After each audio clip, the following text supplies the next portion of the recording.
नमस्कार दोस्तों। आज की कहानी है बेटी की डोली या अर्थी। अरे बहू, जरा चाय नाश्ता तो लेकर आओ। पायल के ससुराल से उसके होने वाले ससुर जी आए हैं। आइए आइए भाई साहब, स्वागत है। अचानक से आकर आपने हमें तो सरप्राइज ही कर दिया। पायल की माँ ललिता जी ने कहा।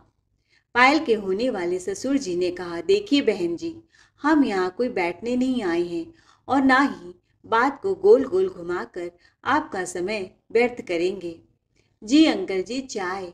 प्रिया ने चाय नाश्ता दिया तो चाय की चुस्कियाँ लेते हुए पायल के होने वाले ससुर जी ने कहा, मेरे बेटे राघव की आपकी बेटी पायल से शादी अगले 2 महीने में तय हुई है, तो उसी के संबंध में हम आपसे बात करना चाहते हैं। पहले बात कुछ और थी, पर अब मेरे बेटे की सरकारी नौकरी लग गई है तो राघव के लिए लड़कियों की लाइन लगी है। लोग भर भर के दहेज दे रहे हैं, पर हमने आपको जुबान दी है तो हम अब अपनी बात से पीछे नहीं हटने वाले। इसीलिए हमारी बस एक छोटी सी डिमांड है। दहेज की डिमांड सुनकर ललिता जी के चेहरे के हाव भाव ही बदल गए। उनके चेहरे मुरझा से गए। पायल के होने वाले ससुर ने कहा, मेरे बेटे को कम से कम 20 लाख की गाड़ी और 10 लाख कैश फेरे होने से पहले मिल जाने चाहिए, क्योंकि हम सब बारातियों को सोने की अंगूठी देना चाहते हैं। आखिर हमारी रुतबे का सवाल है। तभी मैं फेरे पड़ने दूंगा, अन्यथा हम बारात वापस लेकर चले जाएंगे। बस इतना ही कहने आया था, इससे ज़्यादा हमारा कोई फरमाइश नहीं है। माफ़ कीजिएगा भाई साहब, अभी तक मेरी बेटी पायल को आप 2 जोड़ी कपड़ों में ही ले जाना चाहते थे। अब शादी को केवल 2 महीने बचे हैं। इतना जल्दी यह सब कैसे हो पाएगा? नहीं बहन जी, मेरे बेटे को बिन मांगे दहेज मिल रहा है। अब उसका भी यही फैसला है। आप सोच कर बता दीजिएगा। हम चलते हैं, आपके फैसले का इंतजार रहेगा। हाथ जोड़ते हुए पायल के सास ससुर वहां से चले गए। इधर ललिता जी के माथे पर चिंता की लकीरें उभर आई। अब क्या करे? लड़के वाले का अचानक से डिमांड बढ़ गया। उनके कलेजे में आग लगी थी। तेज तेज कदमों से घर के आंगन में टहल रही थी। न भूख लग रही थी न प्यास। अपने बेटे सुनील का ऑफिस से लौट कर आने का इंतजार कर रही थी। जैसे ही बेटा आया, उन्होंने अपनी छाती पीट पीट कर तमाशा करना शुरू कर दिया। बेटा सुनील, अनर्थ हो गया। पायल के होने वाले सास ससुर ने अचानक से 30 लाख रुपए का डिमांड रख दिया है। अब हम पायल की सगाई तोड़ भी नहीं सकते। हमारी जात बिरादरी में बड़ी बदनामी होगी। कहीं मुंह दिखाने के लायक नहीं रहेंगे। अब तू ही बता। ललिता जी झरझर आंसू बहा कर रोने लगी। माँ, पहले शांत हो जाओ। ऐसे कैसे? उन्होंने अचानक से दहेज का डिमांड रख दिया। हम इतनी जल्दी कैसे पूरा कर पाएंगे? प्रिया अपने पति सुनील के लिए चाय पानी लाई तो बोली, माँ जी, मैं कहती हूँ यह शादी तोड़ने में ही हमारी भलाई है। पायल समझदार है, पढ़ी लिखी है। पूरे शहर में क्या एक ही लड़का है? एक बार उसकी पढ़ाई पूरी हो जाने दीजिए, अपने पैरों पर खड़ी हो जाएगी तो लड़कों की लाइन लग जाएगी। हमारा पायल किसी से कम नहीं है। क्या बात कर रही हो बहू? तुम्हारा दिमाग सही है ना? हमारा दामाद सरकारी अफसर बन गया है। लोग तो दहेज में घर देने को तैयार हैं। तुम सगाई तोड़ने की बात कर रही हो? अरे मेरी बेटी राज करेगी अगर उस घर में दुल्हन बनकर गई। माँ जी, ऐसे लालची दहेज के लोभी परिवार में बेटी को भेजने से अच्छा है कि उसकी शादी ही ना करें। दहेज को बढ़ावा देने से क्या फायदा? और आप इतने दावा से ये कैसे कह सकती हैं कल को वह कोई और डिमांड नहीं करेंगे? जब 2 साल पहले मेरी सुनील से शादी हुई थी तो आप लोगों ने भी शादी के 2 दिन पहले बाइक का डिमांड किया था। मेरे पापा ने उधार लेकर अपने रिश्तेदारों से आपका डिमांड पूरा किया था। बेचारे पापा कितने परेशान हुए थे। सुनील बोला, तुम्हारी जबान कुछ ज्यादा ही चकचक चल रही है प्रिया। सुना है तुम्हारे पापा तो रिटायर हो चुके हैं। उन्हें तो कम से कम 30 लाख रुपए रिटायरमेंट के मिले हैं, तो उनसे मांग लो। आखिर पायल तुम्हारी इकलौती ननंद है। इतना तो तुम अपनी ननंद के लिए कर ही सकती हो। तुम दोनों में भाभी ननंद से ज्यादा सहेलियों का रिश्ता है। मेरी बहन पायल माँ से ज़्यादा तुमको इज्जत देती है, वह भी तुम्हें अपनी भाभी नहीं बहन समझती है। उसी समय प्रिया के ससुर आलोकनाथ जी घर आ गए। मैंने सब सुन लिया है, कोई किसी से पैसे नहीं मांगेगा, हम यह शादी तोड़ देंगे। मेरी बेटी भले कुंवारी रहे, कोई बात नहीं। भाग्यवान, तुम पागल हो गई हो, दहेज को इतना बढ़ावा दे रही हो। दहेज एक सामाजिक अपराध है, मैं इसके बिल्कुल खिलाफ हूँ। छोटा मोटा डिमांड होता तो हम शायद पूरा भी कर देते, पर 30 लाख रुपए कोई छोटी रकम नहीं होती। ललिता जी बोली, बुढ़ापे में आप सठिया गए हैं। अरे सगाई हो चुकी है, रिश्ता तोड़ेंगे तो मेरी बेटी पायल का दिल टूट जाएगा। कल को मेरी बेटी कुछ उल्टा पुल्टा न कर बैठे। मैं अपनी बेटी को फांसी की सूली में लटकने नहीं देखना चाहती। ललिता जी बोली, प्रिया तुम अपने पिताजी को फोन करो और उनसे रिटायरमेंट के पैसे मांग लो। कर्ज समझकर कुछ समय के लिए हमें उधार दे दे, हम सूद समेत वह पैसे लौटा देंगे। माँ जी, मेरे पिताजी बूढ़े हैं, बुढ़ापे में तो हारी बीमारी लगी रहती है। दो दो छोटे बहनों की जिम्मेदारी अभी भी है उनके कंधों पर। प्रिया, तुम्हारा भाई भी तो अच्छा खासा कमाता है। माँ जी, कमाता तो है, पर कलयुग का जमाना है, कहाँ लायक बेटे पैदा होते हैं। वह भी अपना हिस्सा लेकर 1 महीने पहले विदेश शिफ्ट हो गया है। हम चारों बहनों से रिश्ता तोड़ चुका है, क्योंकि 2 बहनें कुंवारी हैं। तो मेरी भाभी जानती थी उनके ऊपर बोझ पड़ेगा, इसीलिए वह अपना हिस्सा लेकर भाग गए। दोनों बहनें अभी स्कूल में पढ़ रही हैं। सबकी जिम्मेदारी पूरी हो जाए तो पिताजी गंगा नहा ले।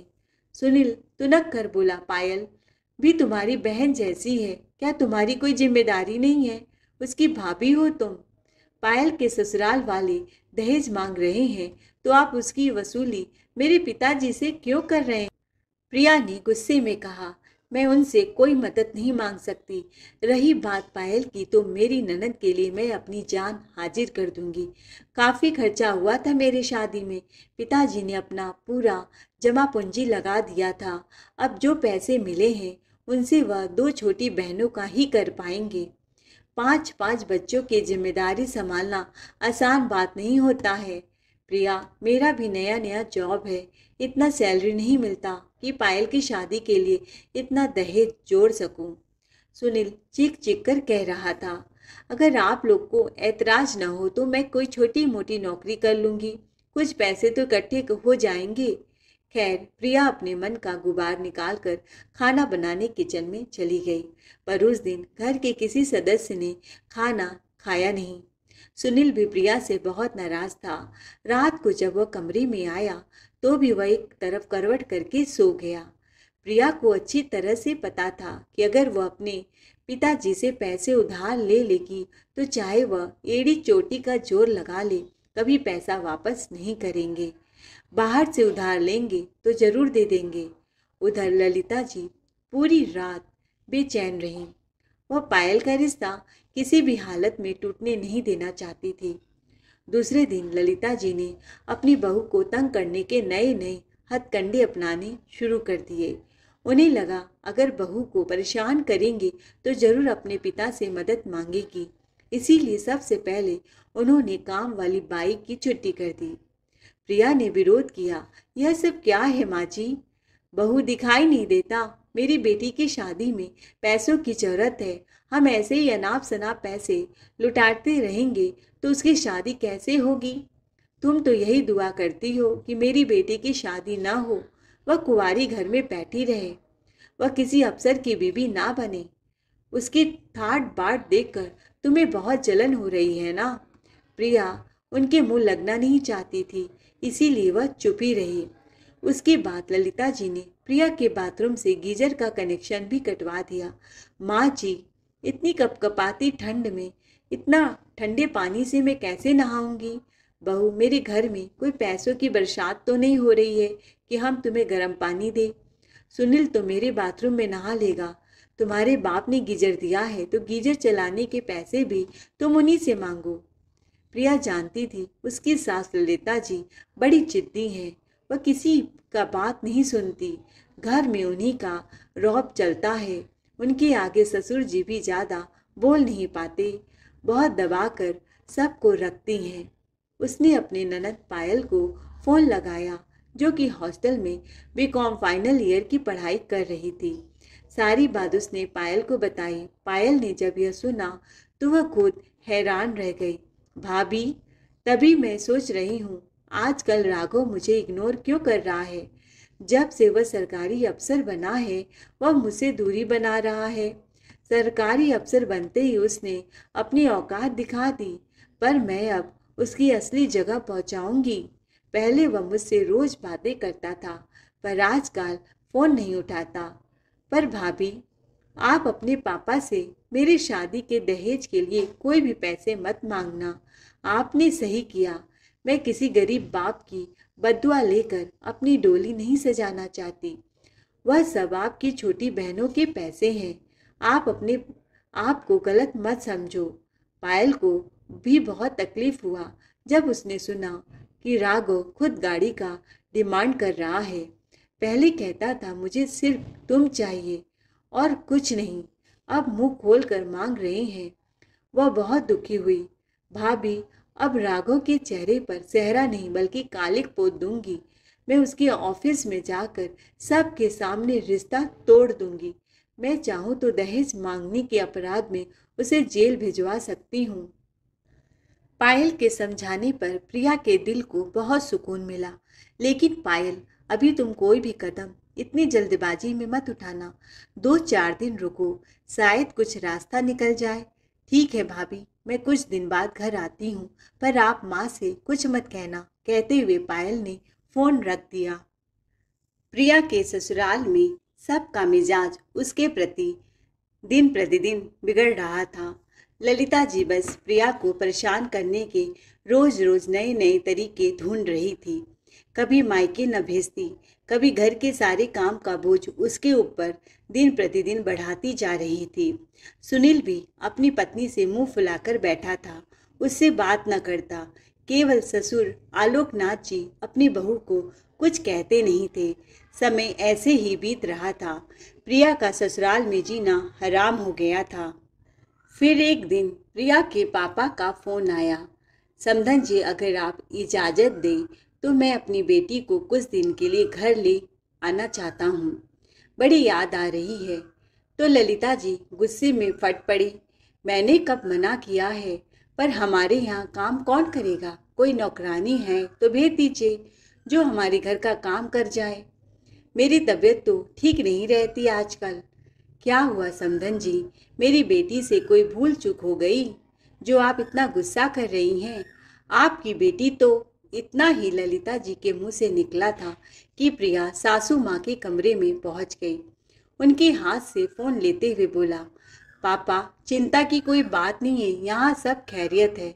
मैं फिर कभी आऊँगी, अभी नहीं आ सकती। अभी माँ जी की तबीयत खराब है। अपने पिताजी से घर की कोई बात कानो कान खबर नहीं होने दिया। फोन रखते ही प्रिया ने सासू माँ को घूर कर देखा, पर कुछ बोली नहीं। चुपचाप से किचन में काम करने चली गई। उधर ललिता जी गुस्से में बौखलाई हुई घर के पूरे कमरे के सारे मोटे पर्दे, सोफे के कवर, मोटे मोटे चादर, कालीन सब निकाल कर एक जगह इकट्ठा कर दिया और प्रिया से बोली, इसे हाथ से साफ कर दो, गंदा है।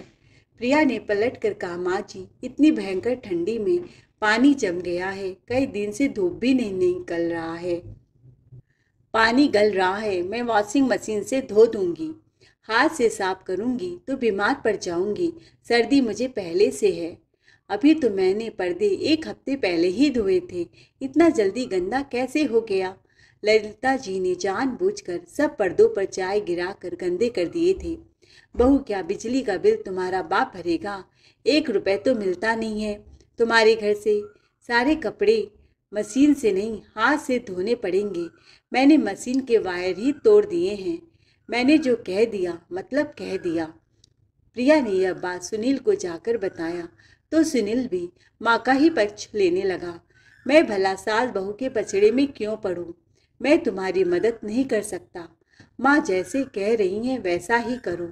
मेरी माँ गलत तो हो ही नहीं सकती। कहते हुए वह अपना मोटर बाइक स्टार्ट किया और टिफिन लेकर ऑफिस के लिए निकल गया। मजबूरन प्रिया बाथरूम में गई और सारे मोटे मोटे पर्दे हाथ से धोने लगी। इतना कपड़ा धोने से प्रिया के कमर में बहुत दर्द होने लगा। पूरा शरीर दर्द से अकड़ने लगा। दूसरे दिन जो उसे डर था वही हो गया। उसका पूरा शरीर आग की तरह तपने लगा। 4-5 घंटे लगातार ठंडे पानी में भीगने की वजह से उसको बुखार हो गया। फिर वह सुबह नाश्ता बनाने के लिए किचन में नहीं गई तो ललिता जी दंदनाते हुए कहा, क्या तेरा बाप खाना बनाएगा या स्पेशल खाना हमारे लिए ऑर्डर करेगा? पैसा है उस कंगाल के पास या महारानी की तरह तू बिस्तर पर पड़ी है? आज सुनील ऑफिस के काम से एक दिन के लिए बाहर गया तो तुम सोच रही हो बूढ़े बुढ़िया का खाना ही नहीं बनाओगी? नहीं माँ जी, इतना कपड़ा धोने से सच में मुझे बुखार हो गया है। 104 डिग्री है। कहते हुए उसकी आंखों से आंसू बह निकले। 104 हो या 150, मुझे खाना दे दो। और नहीं दोगी तो क्या सोच रही हो, हम भूखे मर जाएंगे? अभी भी मेरे हाथ में बहुत बल है। तुम्हें बहुत घमंड है ना कि तुम हमारे लिए खाना बनाओगी तब हमें खाना मिलेगा। इस गलत फहमी में मत रहना। बात बात पर ललिता जी प्रिया को ताना मारने लगी। फिर भी वह चुपचाप उनको बर्दाश्त कर रही थी। गुस्से में ललिता जी किचन में आ गई। बर्तन पटक पटक कर गुस्सा उतारने लगी। फिर किसी तरह अपने और पति के लिए खाना बनाया। प्रिया को तो उन्होंने एक निवाला खाने को पूछा तक नहीं। उसका शरीर बुखार से तप रहा था। वह उठने की कोशिश करती लेकिन उसे चक्कर आ जाते। शाम तक बिना खाना खाए बिस्तर पर पड़ी रही। ऐसे में वह दवा भी नहीं खा सकती थी। बड़ी मुश्किल से उसने अपने अलमारी से फर्स्ट एड बॉक्स निकाला और उसमें से बुखार की दवा ली। लेकिन जग में जब पानी लेने के लिए गई तो जग बिल्कुल खाली था। धीरे धीरे वह किचन में दीवार के सहारे लिए पहुंची। पानी लेने के लिए तो उसके सास ससुर के कमरे से फुसफुसाने की आवाज़ बाहर तक आ रही थी। वह वहीं रुक गई। सास ललिता जी बोल रही थी, इतना परेशान कर दूंगी बहू को, या तो यह घर छोड़कर भाग जाएगी, नहीं तो फिर सुनील से उसका तलाक करवा दूंगी। यह चाहती है ना कि मेरी बेटी पायल की शादी ना हो, उसकी गृहस्थी ना बसे। इसकी गृहस्थी मैं उजाड़ दूंगी। मेरा बेटा भी प्रिया से बहुत नाराज है। क्या यह मेरी बेटी के लिए अपने बाप से पैसे नहीं मांग सकती थी? और इसकी हिम्मत तो देखिए, इतनी बढ़ गई है कि आज खाना बनाने के लिए कमरे से भी बाहर नहीं आई। आपका तो ख्याल रखना चाहिए, आप बीमार रहते हैं। आलोक जी बोले, हो सकता है उसका तबीयत बहुत ज़्यादा खराब हो, खाना तो वो हमेशा बनाती है। अरे तबीयत खराब है तो क्या हुआ, कुछ तो बना सकती थी। आप तो हमेशा बहू का ही पक्ष लेते हैं। ऐसी बातें प्रिया के कानों में पड़ी तो वह बहुत चौंक सी गई। उसे बहुत दुख हुआ। उसकी आंखों से आंसू बहने लगे। वह सोचने लगी, मैं दिन भर मम्मी पापा और सुनील के लिए आगे पीछे उनके घूमती हूँ, उनके पसंद नापसंद का ध्यान रखती हूँ, सब के लिए अलग अलग खाना बनाती हूँ, पर आज मुझे थोड़ा सा बुखार क्या हुआ, कोई मुझे एक कप चाय या दूध देने तक कमरे में नहीं आया। क्या बहू इसी दिन के लिए सास ससुर की सेवा करती है? ससुर जी भी कुछ कह ही रहे थे कि उसे चक्कर आ गया और वह वहीं निढाल होकर जमीन पर गिर पड़ी। सुबह हुई तो चारों तरफ से चीखने चिल्लाने की आवाज़ आ रही थी। उसे तो कुछ याद नहीं था। उसकी नींद खुली तो अपने माथे पर दोनों हाथ रखकर कुछ याद करने की कोशिश कर रही थी, पर उसे याद नहीं आ रहा था। बहुत जोर डाला। वह सोच रही थी कि वह अपने कमरे में कैसे आई। रात को शायद वह बाहर गई थी पानी लेने के लिए और वहीं गिर पड़ी, तो वह कमरे में कैसे आई और यहाँ दूध और दवा किसने रखा? बुखार की तीव्रता की अवस्था में वह कब कमरे में आई उसे याद नहीं था, और कब दवा खिलाया। पानी का जग भी उसके कमरे में रखा हुआ था। क्या यह सब उसका स्वप्न था? सास ससुर की बातें झूठी थी, या फिर उसकी ननद पायल कहीं हॉस्टल से तो नहीं आई, क्योंकि वही मेरी सहेली की तरह एक बहन से तरह मेरा पूरा ध्यान रखती थी। तभी बाहर से खूब तेज तेज चीखने की आवाज़ आने लगी। अरे, फायर ब्रिगेड को बुलाओ। उसकी सासू माँ की रुदन आवाज़ आ रही थी।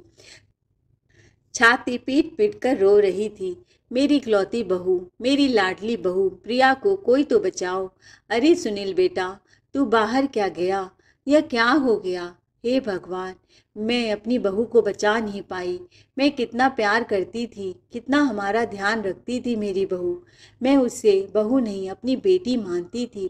सासू माँ के बिलाप करने की आवाज़ प्रिया के कमरे तक पहुंची तो वह धीरे धीरे दीवार के सहारे लेते हुए अपने कमरे से बाहर निकली।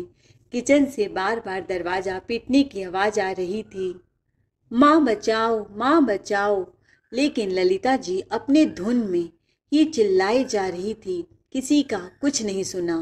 सारे पड़ोसी आसपास के इकट्ठे हो गए। उनकी करुण स्वर को सुनकर प्रिया भी कमरे से निकलकर बाहर खड़ी थी। तभी पड़ोसियों ने कहा, ललिता जी आपकी बहू तो प्रिया जिंदा खड़ी है। प्रिया ने देखा किचन से आग की लपटें निकल रही हैं। पूरा किचन घर धुआं धुआं हो गया है। उसे भी धुएं की महक से खांसी आने लगी। पड़ोसी लोग बाल्टी भर भर कर पानी डाल रहे थे। आग बुझाने की कोशिश कर रहे थे, पर आग की लपटें बढ़ती जा रही थी। किचन से आवाज़ आनी बंद हो चुकी थी। खांसी की प्रिया की आवाज़ से ललिता जी ने जब पलट कर देखा तो प्रिया उनकी बहू जिंदा थी। वह तो गिलिरसिन लगाकर नकली आंसू बहा रही थी, पर प्रिया को जिंदा देखकर उनका मुंह तो खुला रह गया। वह आश्चर्य में पड़ गई। फिर किचन में आग की लपटों में झुलस गया। वह कौन था? वह सोचने लगी। उन्होंने प्रिया से पूछा, तू यहाँ है तो किचन में कौन था? प्रिया ने डरते हुए कपकपाते हुए आवाज में कहा, हो सकता हो माँ जी पायल, कहीं वह हॉस्टल से वापस तो नहीं आई। झट से सासू माँ दौड़ पड़ी और किचन का दरवाजा जो कि आगे से बंद था खोल दिया। उसमें पायल, उनकी बेटी आधी झुलसी बेहोश होकर जमीन पर बेहवास गिरी पड़ी थी। किसी ने बड़ी हिम्मत करके लड़की को खींचकर किचन से बाहर निकाला तो वह सच में पायल थी, जिसे देख ललिता जी और उनके पति आलोक जी और प्रिया एकदम से डर गए। वह तेज तेज विलाप करने लगी, मेरी बेटी को क्या हुआ? मेरी लाडली बेटी, उसकी तो मैं डोली सजाने के सपने देख रही थी। इसकी अर्थी सजाना पड़ेगा। हे भगवान, क्या हो गया? प्रिया की आंखें भी बरस पड़ी। वह चारों तरफ नजरें घुमा घुमा कर देखने लगी तो उसे सब कुछ समझ में आने लगा। स्थिति साफ हो गई। सब बातें अपने आप स्पष्ट हो गई। वह कोई सपना नहीं देख रही थी। जब रात को वह पानी लेने आई थी, पूरी बात तो नहीं सुन पाई और वह बेहोश होकर जमीन पर धराशायी हो गई। शायद उसके बाद पायल घर में दाखिल हुई। उसके पास घर का डुप्लीकेट चाबी रहता था ताकि वह जब चाहे तो घर आ सके, और अपनी भाभी को बेहोश होता देख उसे उठाकर कमरे में ले गई। उसने दवा दिया। फिर पायल अपने कमरे में जाकर सो गई। क्योंकि रात बहुत देर हो गई थी तो अपनी मम्मी पापा को जगाना उसने मुनासिब नहीं समझा। सुबह जब पायल खुद अपने लिए चाय बनाने किचन में गई, क्योंकि उसे पता था भाभी की तबीयत खराब है, उन्हें क्या परेशान करना, तो गैस जलाते ही सिलेंडर फट पड़ा। शायद सासू माँ ने बहू को मारने का षड्यंत्र रचा था, पर उसकी जगह आज उनकी बेटी बलि चढ़ गई। उन्होंने जानबूझकर गैस खुला छोड़ दिया था, यह सोचकर कि प्रिया सुबह जब भी किचन में जाएगी इस दुनिया से हमेशा के लिए विदा ले लेगी। पर मेरी जगह मेरी प्यारी ननंद पायल आज इस दुनिया को छोड़कर चली गई। अपने माता के षड्यंत्रों से अनजान बेचारी पायल जब चूल्हा जलाने गई तो वह जलकर दम तोड़ चुकी थी। तभी वह बार बार चिल्ला रही थी, बचाओ बचाओ। अपने स्वार्थ में अंधी होकर सासू माँ ने आज अपनी बेटी को खो दिया। ससुर जी को सुबह ही सैर करने के लिए भेज दिया था, नहीं तो वह ऐसा हरगिज नहीं होने देते, क्योंकि मॉर्निंग वॉक पर वह रोज जाते थे। वह इस षड्यंत्र में शामिल नहीं थे। तभी किसी एक पड़ोसी ने उसके पति सुनील और पुलिस को इस हादसे की घटना की खबर दे दी थी। प्रिया गुमसुम सी एकटक अपनी ननद को देख रही थी। उसे समझ नहीं आ रहा था कि वो अपनी जीवित होने की खुशियां मनाए या अपनी ननद के मरने का गम। उसने तुरंत ही पुलिस को कहा कि यह कोई षड्यंत्र नहीं बल्कि जानबूझकर सोची समझी चाल थी। आप मेरी सास ललिता जी को गिरफ्तार कर लीजिए, वह मुझे मारना चाहती थी। यह एक हादसा नहीं बल्कि हत्या है। सुनील खबर मिलते ही घर आ चुका था। अपनी बहन की लाश देखकर वह भी एकदम पागल सा हो गया, क्योंकि उसकी बहन उसे अपनी जान से भी ज़्यादा प्यारी थी। देख लिया सुनील, तुम लोगों ने अपनी लालच का परिणाम। आज अपनी बहन को खो दिया। एक भाई रक्षाबंधन में अपनी बहन की सलामती रक्षा करने का वादा करता है, पर आज आप सबकी लालच की वजह से आपकी बहन इस दुनिया को छोड़कर चली गई। अब मैं इस घर में बिल्कुल नहीं रहूंगी। तुम क्या कह रही हो? जी हाँ, मैं सही कह रही हूँ।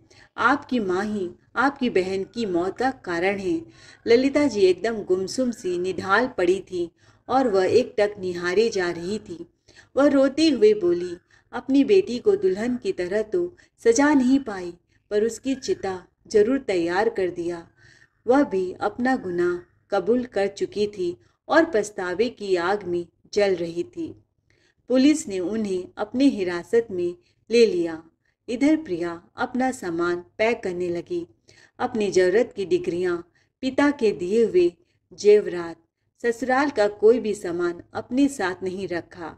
सब लेकर मायके जाने लगी तो सुनील बोला, क्या तुम भी मेरा साथ छोड़कर चली जाओगी? साथ? कब आपने मेरा साथ दिया है? आप तो हर कदम में अपनी माँ के गलत कामों में उनका साथ खड़े रहे।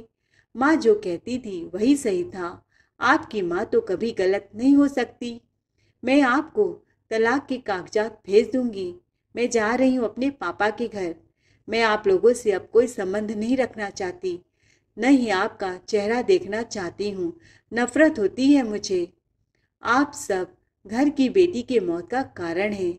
मेरी भी जान अब इस घर में सुरक्षित नहीं है। क्या पता कल को मैं जीवित रहूं या न रहूं। उस समय आलोक जी हाथ जोड़ते हुए बोले, नहीं बहू प्रिया, अगर कोई इस घर से जाएगा तो सुनील तुम। प्रिया मेरी बेटी बनकर मेरे साथ इस घर में रहेगी। मैं हमेशा कहता था उस लड़के से रिश्ता तोड़ दो, पर माँ बेटे ने मेरी एक न सुनी। पापा जी, शायद आपको पता नहीं है, पायल यहाँ आई थी आप सबको समझाने के लिए कि मैं उस घर में शादी नहीं करना चाहती, पर बेचारी के साथ जो हुआ, कहते हुए वह खूब तेज तेज रोने लगी। प्रिया बहू, आज मैंने अपने कलेजे के टुकड़े को खोया है, पर अब मैं अपनी दूसरी बेटी को नहीं खोना चाहता। तुम यहाँ से कहीं नहीं जाओगी। मैंने शायद फैसला लेने में बहुत देरी कर दी, बहुत छूट दे दी थी मैंने ललिता को। कहीं ना कहीं इन सब के पीछे मेरा हाथ है, पर अब ऐसा बिल्कुल नहीं होने दूंगा। सुनील अपने पिता के कदमों पर गिर पड़ा। मैं इस घर को छोड़कर कहाँ जाऊंगा? मुझे माफ़ कर दीजिए पिताजी। पर अब वह किसी की सुनने को तैयार नहीं थे। मैं अपनी गलती की आप सबसे माफ़ी मांगता हूँ। मैंने माँ का साथ दिया, मैं गलत था, और प्रिया के पापा से उनकी रिटायरमेंट के पैसे ऐंठना चाहता था। मैं भी लालच में पड़कर बहक गया था। मुझे माफ़ कर दो। पर आलोक जी ने अपने बेटे की एक न सुनी और उसे घर से बाहर निकाल दिया। उधर आलोक जी और प्रिया दोनों चुप नहीं बैठे थे। बेटी की मौत में अंदर ही अंदर सुलग रहे थे। उन्होंने अपने होने वाले जमाई पर दहेज मांगने का केस दाखिल कर दिया और आज भी उन पर केस चल रहा है। केस के चलते उस सरकारी दूल्हे की भी शादी नहीं हो पा रही है। दोस्तों, आपको क्या लगता है, प्रिया ने जो कदम उठाया सही किया या गलत? अपने विचार कमेंट के माध्यम से हम तक जरूर पहुंचाएं। कहानी अच्छी लगी हो तो चैनल को लाइक शेयर सब्सक्राइब जरूर करें। आपको इस कहानी में किसका किरदार बहुत पसंद आया जरूर बताएं।